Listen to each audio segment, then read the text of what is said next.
ഇന്നിവിടെ നമ്മൾ പരിചയപ്പെടുത്താൻ പോകുന്ന ഒരു കിടിലൻ ഇൻവെർട്ടർ ബോർഡാണ്. അപ്പം ഇതിലും ചിലവ് കുറഞ്ഞ രീതിയിൽ നമുക്കൊരിക്കലും ഒരു ഇൻവെർട്ടർ നമുക്ക് സങ്കല്പിക്കാൻ പോലും പറ്റില്ല. അപ്പം നമുക്ക് ഈ ഒരു ഇൻവെർട്ടർ ബോർഡ് നമുക്ക് പരിചയപ്പെടാം. അപ്പം ഞാൻ ഈ ഒരു ബോർഡ് മേടിച്ചത് തൊടുപുഴ ടൗണിൽ തന്നെയുള്ള ഇലക്ട്രോണിക് ഷോപ്പായ കിഷോർ ഏജൻസിയിൽ നിന്നാണ് മേടിച്ചത്. 450 രൂപയാണ് ആയത്. നമുക്കിത് ഓൺലൈനായിട്ട് മേടിക്കാൻ കിട്ടും. അപ്പോൾ ഈ ഒരു സൈസിലാണ് ഈ ഒരു ബോർഡ് വരുന്നത്. അപ്പോൾ ഇതിൽ നമുക്ക് കറണ്ടിൽ തെളിയുന്ന LED ബൾബുകൾ, അതുപോലെ തന്നെ tube light, LED tube, phone charger, അങ്ങനെയുള്ള അത്യാവശ്യം ഉള്ള ഉപകരണങ്ങളൊക്കെ നമുക്ക് ഇതിനകത്ത് കണക്ട് ചെയ്യാൻ പറ്റും. ഇതിൽ നമുക്ക് ഉപയോഗിക്കാൻ പറ്റില്ലാത്തത് ഫാന്, ട്രാൻസ്ഫോമറൊക്കെ ഉള്ള ഉപകരണങ്ങളൊന്നും നമുക്കിതിൽ വർക്ക് ചെയ്യാൻ പറ്റില്ല. SMPS ബേസ്ഡ് ആയിട്ടുള്ള വരുന്ന എല്ലാ ഉപകരണങ്ങളും, അഡാപ്റ്റർ ഒക്കെ വെച്ച് വർക്ക് ചെയ്യുന്ന എല്ലാ ഉപകരണങ്ങളും നമുക്ക് ഇതിനകത്ത് വർക്ക് ചെയ്യാൻ പറ്റും. ഇതിൻ്റെ ഔട്ട്പുട്ട് എന്ന് പറയുന്നത് 220 വോൾട്ട് 45 വാട്ട്സാണ് ഇതിൻ്റെ മാക്സിമം ഔട്ട്പുട്ട്. അപ്പോൾ നമുക്കൊരു 40 വാട്ട്സ് വരെ ലോഡൊക്കെ നമുക്കിതിൽ സുഖമായിട്ട് കണക്ട് ചെയ്യാം. ഇനി ഇതിൻ്റെ നമുക്ക് ഓരോ ഭാഗങ്ങളും അതുപോലെ തന്നെ കണക്ഷൻ കൊടുക്കുന്നതൊക്കെ നമുക്ക് ഡീറ്റെയിൽ ആയിട്ട് നോക്കാം. അതുപോലെ തന്നെ ഇത് വർക്ക് ചെയ്യിച്ച് നമ്മൾ ഇന്നത്തെ വീഡിയോയിൽ കാണിക്കുന്നില്ല. അത് പൂർണ്ണമായിട്ട് നമ്മൾ കംപ്ലീറ്റ് ആയിട്ട് വേറൊരു വീഡിയോ ചെയ്യുന്നുണ്ട്. അപ്പം ഇതിൻ്റെ ഭാഗങ്ങളൊക്കെ നമുക്ക് നോക്കാം. ഈ ഒരു ട്രാൻസ്ഫോമറാണ് ഇതിൽ മെയിനായിട്ട് സാംകോൺ എന്ന് എഴുതിയേക്കുന്ന ആ ഒരു ട്രാൻസ്ഫോമറാണ്.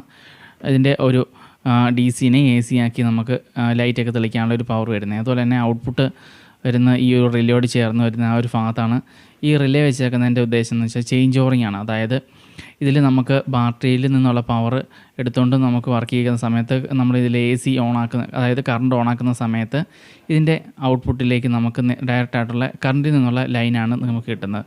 അതേസമയം കറണ്ട് പോകുമ്പോൾ ഓട്ടോമാറ്റിക്കലി ഇത് ചേഞ്ച് ഓവർ ആവും.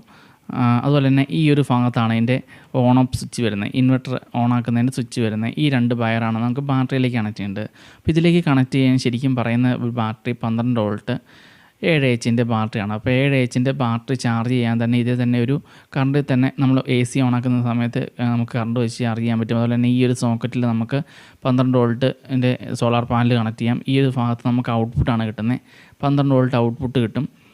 അതുപോലെ തന്നെ ആ ചെറിയൊരു LED ഈ സോളാർ പാനൽ കണക്ട് ചെയ്യുന്ന സമയത്താണ് ഇപ്പോൾ ഇവിടെ നിന്നാണ് നമുക്ക് ഇതിൻ്റെ ഔട്ട്പുട്ടും അതുപോലെ തന്നെ ഇൻപുട്ടൊക്കെ നമ്മൾ കണക്ട് ചെയ്യേണ്ടത്.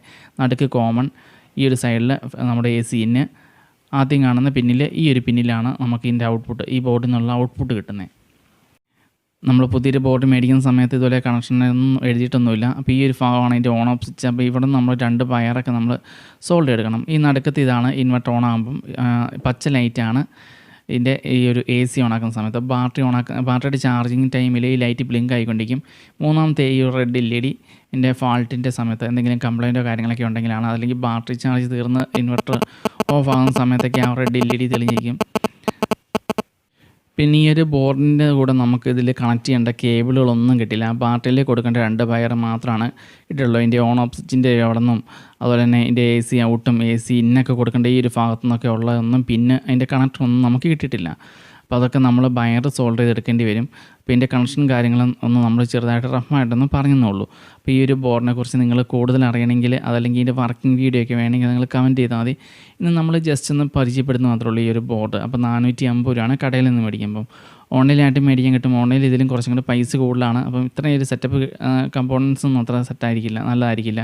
അതുകൊണ്ടാണ് നമ്മൾ ഈ ഒരു കടയിൽ നിന്ന് തന്നെ മേടിക്കാൻ കാരണം. കുറച്ചും കൂടി വിലയും കുറവായിട്ട് എനിക്ക് കിട്ടിയിട്ടുണ്ട് ഇപ്പോൾ കടയിൽ നിന്ന് മേടിച്ച സമയത്ത്.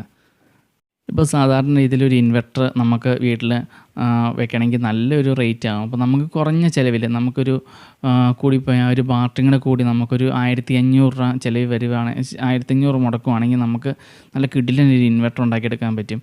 അപ്പോൾ ഇതിൻ്റെ കണക്ഷനും കാര്യങ്ങളും മാത്രമാണ് നമ്മൾ. അപ്പോൾ അതുപോലെ നമുക്കിതിൽ പാനലുണ്ടെങ്കിൽ നമുക്ക് ഈ ഒരു ഭാഗത്ത് ഈ ഒരു സോക്കറ്റിൽ നമുക്ക് പാനൽ കണക്ട് ചെയ്യുവാണെങ്കിൽ നമുക്ക് കറണ്ട് ഇല്ലാതെയും നമുക്ക് ചാർജ് ചെയ്ത് ഉപയോഗിക്കാൻ പറ്റും. കറണ്ട് ചാർജ് ചെയ്യാനാണ് ഈ ചെറിയൊരു ട്രാൻസ്ഫോമർ വരുന്നത്. അപ്പോൾ നമുക്ക് 2 രീതിയിൽ ഇതിനകത്ത് കണക്ട് ചെയ്യുന്ന ബാറ്ററി ചാർജ് ചെയ്യാൻ സാധിക്കും. അതുപോലെ തന്നെ പലർക്കും ഉണ്ടാകുന്നൊരു സംശയമാണ്, ഇതിനകത്ത് നമ്മൾ 12 വോൾട്ട് 7Hൻ്റെ ബാറ്ററി എന്ന് പറഞ്ഞു. അതേപോലെ തന്നെ ഞാനിവിടെ ലിഥിയം അയൺ ബാറ്ററി ഇതിൽ കണക്ട് ചെയ്ത് നോക്കി. അപ്പം ലിഥിയം അയൺ ബാറ്ററി നമുക്ക് ഈ ഒരു ഇതിൽ ബോർഡ് ഉപയോഗിച്ച് നമുക്ക് ചാർജ് ചെയ്യാൻ പറ്റുന്നുണ്ട്. അതുപോലെ തന്നെ വലിയ ബാറ്ററികൾ ആംപിയർ കൂടിയ കൂടിയ ബാറ്ററികളൊക്കെ കണക്ട് ചെയ്തു. അപ്പോൾ അങ്ങനെ വർക്ക് ചെയ്യുന്നതൊന്നും പ്രശ്നങ്ങളൊന്നുമില്ല. നമുക്ക് ചാർജിങ് ടൈം കുറച്ച് കൂടുമെന്നേ ഉള്ളൂ. നമുക്കിതിന് ശരിക്കും ഈ ഒരു ബോർഡ് വരുന്ന 7Hൻ്റെ ബാറ്ററി 12 വോൾട്ട് 7Hൻ്റെ ബാറ്ററി ചാർജ് ചെയ്യാനുള്ള സെറ്റപ്പിലുള്ള രീതിയാണ് വരുന്നത്. അപ്പോൾ നമ്മളിതിനകത്ത് കൂടിയ ബാറ്ററി കണക്ട് ചെയ്യുന്ന സമയത്ത് ഇരട്ടി സമയം കൂടുതൽ എടുക്കുകയാണ് ചെയ്യുന്നത്.